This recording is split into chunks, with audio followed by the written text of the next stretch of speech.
Marathon train.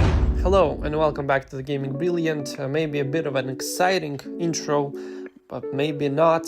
But everybody's on that marathon train. The alpha is still going, and I'm here to give my feedback, or not even feedback, but my thoughts on the game, or at least the alpha of the game, the trailers that were out, and give my own opinion on this, as every Destiny YouTuber ever there is.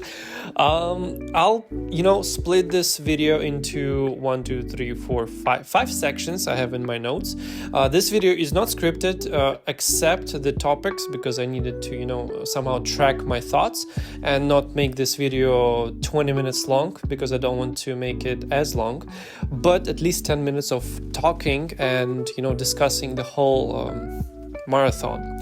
So let's take on the first phase of my topics is visuals. When I try and play games, for my own personal vision is that I like to play visually nice games.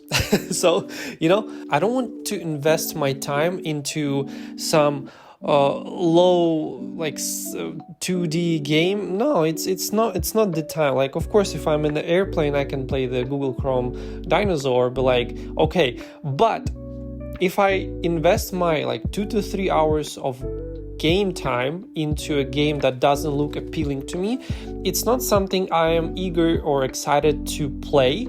So that's why I'm starting with the visuals, as it is one of the most important things for me.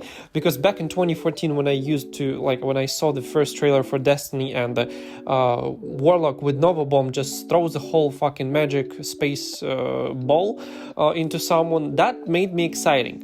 Marathon makes me exciting, and it's so aesthetically minimalistic yet various that I am actually excited to see more of what the marathon will be adding when the actual game comes out, or when beta will be. Because as of now, what I see, the nature, the visuals of the buildings that there are, the space vision, because this is space travel if I'm not wrong, and they did a pretty good job on making this place look visually appealing. I saw multiple videos. I would say I at least put in 3-4 hours of watching other gamers other people's videos and feedback on this game, and I would say 80% of people don't really like the visuals.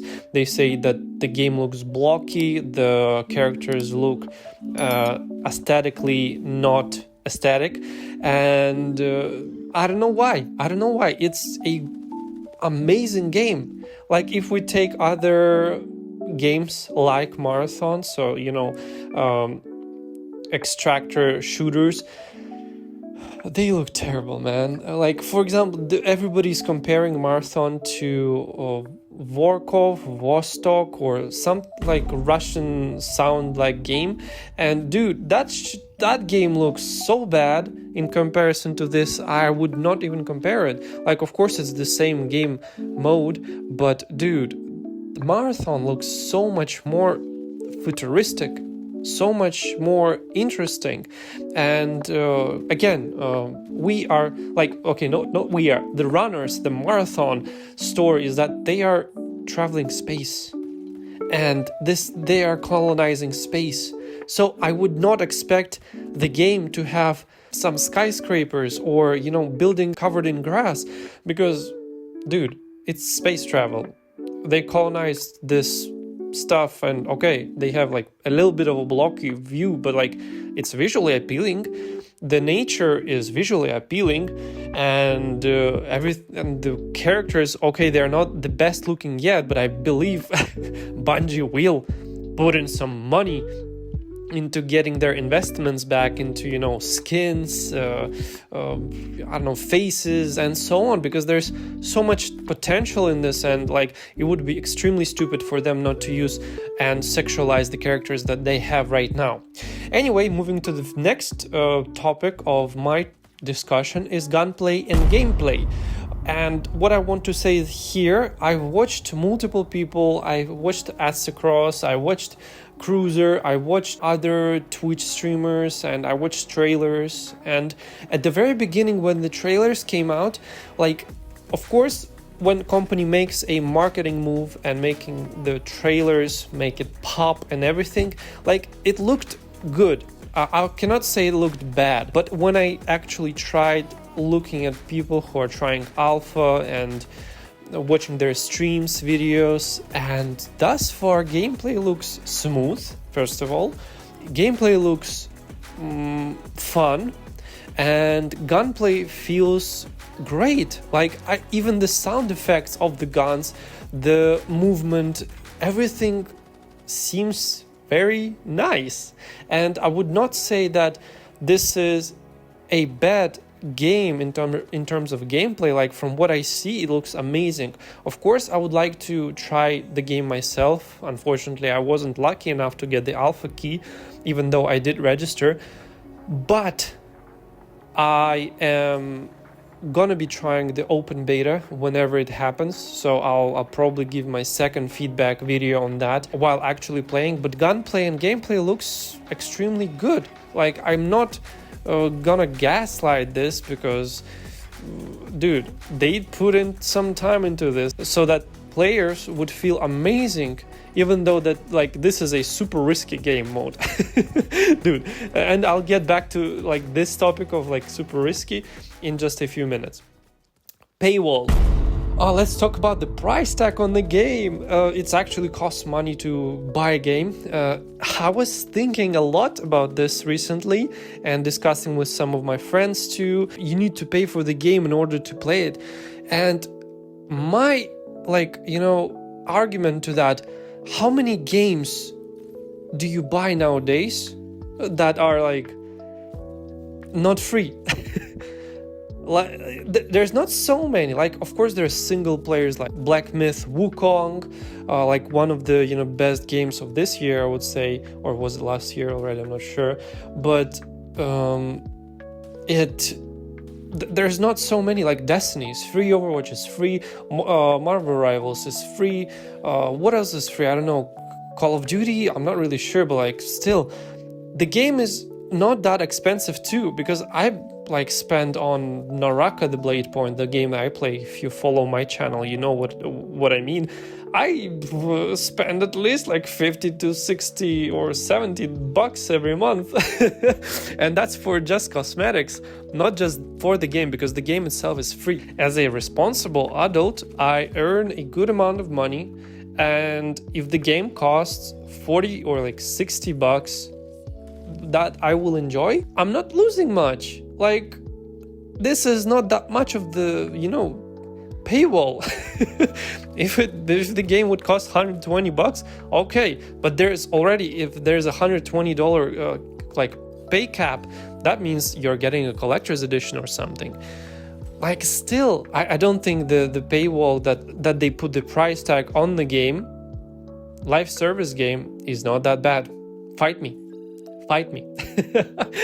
And again, this would increase advantage in terms of less cheaters, because, like, if you cheat, you then need to buy the game itself. They have dedicated servers which require payment as well, I guess, from their side. This is like a back-end story, but still, like, there's a lot of advantages in terms of paid game. But again, it's not that much. And the people who will be buying this, either adults with jobs or parents. Like, if you don't have 40 bucks, don't buy the game.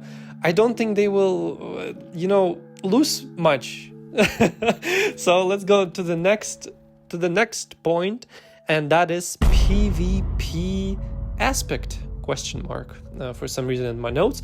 But PvP, what I did already mention that this is a risky game mode, and this is a risky game mode, dude. Like, the whole aspect of the game, if you don't understand, like, if you play Destiny or like any first FPS, first person shooter, you go in, you have a match, 10 minutes match, you kill people, you get out, you get rewards. Okay, good, you can repeat that 100 times, 20,000 times, etc. If we take a game mode like Apex Legends or Naraka the Bladepoint, this is BR, Battle Royale. There are 60 players, you go in, you collect stuff, you get the best items, and then you either win or lose. There's no like, you know, and you lose whatever you find, like in terms in this match, in the current match. Marathon, or like, you know, this extractor shooter works a little bit different. I never played this, but I watched it. And basically you go in, you collect stuff. If you get killed, you lose everything. And if you don't die or you don't get killed, you simply extract with the loot that you collected, and then you can use it for something. I'm not really sure what Marathon will, you know, invent for that. Perhaps exchange materials for some goodies, exchange some coins or whatever you collect there, chips, for something better, or like, you know, convert the materials into something better. I'm not really sure because there's not much information on that yet. And in the alpha, what I saw is that like people collect, you know, scopes, magazines to improve their weapons and so on, and some exotics. And exotics are like, you know, the yellow type of items, which are the most rare ones. And if you find them, you get like some cool abilities. For example, one of the abilities I've seen is that when you open a crate with like some rewards, you become automatically invisible. Okay, that sounds cool, but moving straight into the next topic of mine, will I play this game? No.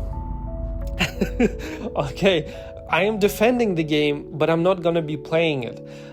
Like, of course I'll play the beta, open beta, because like it's an important step into deciding whether I actually will play or I'm just bubbling right here with like some dumb shit. But personally, I don't like putting my time, invest my time into going on into the game, looting stuff, and then losing everything. This is, I don't know. Maybe I would like it if I try it. But for now, from what I see, it's not my cup of tea. I definitely will be watching streams, because like every day when Ads to Cross, for example, one of like my most recent favorite YouTubers, he streams it, and I actually enjoy his gameplay because it's fun to watch. It's fun to see how he loses everything. But I don't want that. Because like I want to play for the loot. I like the loot. I like to, you know, get the loot and keep it. And that's something that Destiny allows me. That's something that Naraka the Bladepoint allows me. But that's not something that Marathon will allow me. If I go there and I die, I will lose everything that I take with me. And I don't know if I'm ready to risk that. And what is like incentive, final destination of the game? I'll be comparing with Destiny because this is like one of those games that I play all the time for the past 10 years. If I go into the game, I get like exotic bounty and I get the exotic weapon. I'm rocking that weapon if I like it until I fucking die, or like until the game servers die. But in here, like at the end, we're gonna lose it unless we'll keep it in vault. Is there a final reward of just getting that and keeping it? Probably there's gonna be some incentive, but like as of now, I don't see it. As of now, I see that the Marathon as like a good game with amazing gameplay, with the interesting sci-fi visuals, aesthetic, but I don't see the incentive of, you know, looting, getting it, keeping it, and at some point losing it. If you play like extractor shooters and you watch this video, tell me if you've played alpha in Marathon and I didn't understand like what is the incentive. Tell me in the comments, because I would be more than happy to discuss this, and perhaps there would be some, you know, motivation for me to get there if I understand the incentive. One of the biggest comparisons as well in terms of incentives is Naraka the Bladepoint, the game I play. If you reach certain rank, it's like, you know, if we take like simple ranking like silver, gold, platinum, diamond, etc. And there's this, you know, Asura rank. If you get there, even if you like at the end of the season will lower down like crazy, you still will get the reward. Like you need to reach that rank cap in order to get the final reward at the end of the season. So right now I'm not sure what's the point of playing the game except of, you know, enjoying the gameplay. But yeah, that's everything for today's video. Thank you very much. I hope my points somehow gave you an idea of the marathon, what I think about it, and I would be more than happy to discuss further in my comments. And yeah, don't forget to subscribe, like, and comment. I am posting on my channel videos such as Destiny, like from Destiny game, Destiny is Beautiful, which is my favorite and old school playlist. Last year I started posting videos for the game called Naraka, the Bladepoint. It's a battle royale, beautiful Asian aesthetic. So yeah, that's it. Thank you very much. And if this video will, like, I don't know, get 100 views, I'll probably discuss some other games and get more of this talkative content on the channel. But yeah, thank you very much. Have a good day, and I'll see you later.